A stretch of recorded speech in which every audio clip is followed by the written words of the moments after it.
Next month, the most populated black democracy in the world will conduct what will be its most important election ever. Now, I know it sounds cliche to say this. The thing is, Nigerians are at a crossroads, and this election is a race between the political mainstream and non mainstream.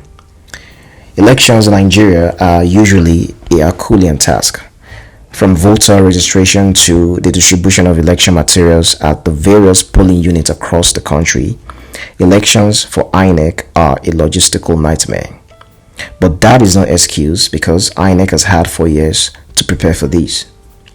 One of the pointers of how well a democracy performs is the level of credibility people find in their elections. Better yet, a democracy is as good as how independent its citizens think their electoral umpire is. For us, our elections have always been fraught with rigging, ballot box snatching, vote buying, to name a few. The 1993 June 12 election is adjudged to be the freest and fairest election ever conducted in Nigerian history. But for me, the 2015 election is the least controversial election I've witnessed. But even that wasn't without incidents of violence, ballot box snatching, or rigging. We really do have a long way to go if, in 60 something years, we cannot conduct a fairly decent election. We might as well agree that our democracy is a farce. Today's podcast or video, depending on whether you are listening or watching, is an appeal to Inec. Literally, Inec has godlike authority over the outcome of any election in this country. Its decision is final, like that of a football referee. That level of authority should come with an equal sense of duty and responsibility. For millions of Nigerians, the only time they get to feel like actual citizens is when they cast their ballot. It is INEC's job to make sure those votes count in every sense of the word, especially at this time when we've experienced an uptick in voter registration among the youth. I was privileged to serve as an ad hoc staff during the 2019 general elections. At the time, I was in Abuja for my national service. It was a bittersweet experience for me in the sense that it made me appreciate how much planning INEC has to do to organize elections, while it also made me realize how awfully bad the entire structure is. Alongside others, I was sent to a polling unit in a remote village that borders Abuja and Nasarawa.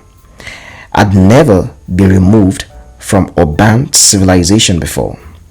From the RAC center, I had to travel on an Okada for more than an hour while carrying election materials, traveling on a dirt road that stretched through valleys and hills, snaking through different villages and hamlets.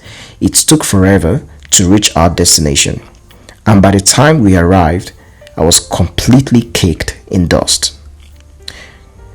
Being there made me appreciate the simple conveniences of urbanization, which we often take for granted.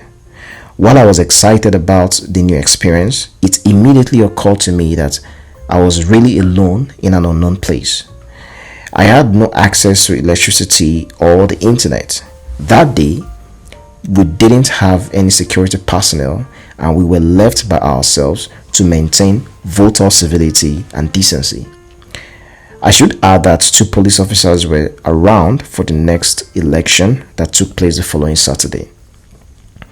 I would like to appeal to INEC to prioritize the safety of every ad hoc staff that will be working in every polling unit across the country, especially those that will be in remote places.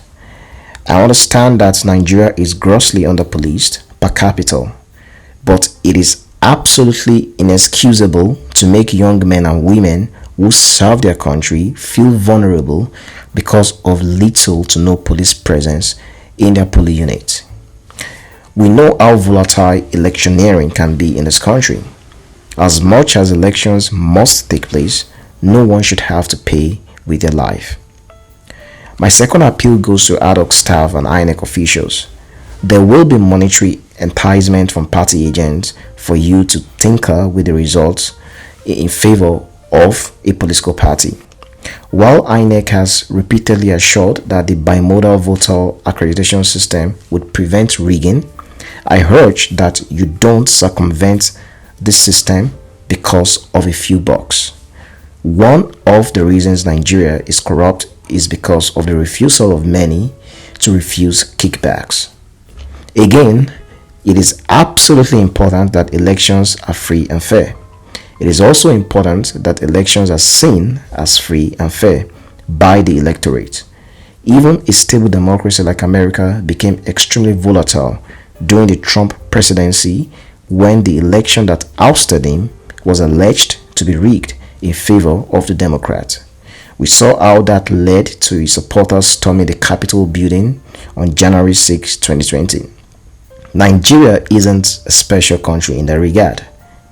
Now, on a final note, I would like to appeal to everyone to go get their PVC before the deadline, which is the 22nd of this month. Vote your conscience without cash inducement or intimidation. That will be all for today. If you're listening to this as a podcast, consider giving me a follow and also leave a good review. If you're watching on YouTube, kindly subscribe and like this video. You can also drop your thoughts below in the comment section. The Disaffected Nigerian is now available as an online magazine. You can visit disaffected.ng to check out our content. If you would like to publish an article, check our submission page for guidelines. I would like to especially thank the MacArthur Center for making all of this possible. Watch out for more content on this space as I have some amazing stuff for you guys in the coming weeks. Now, that'll be all for today. I'll see you guys in the next one.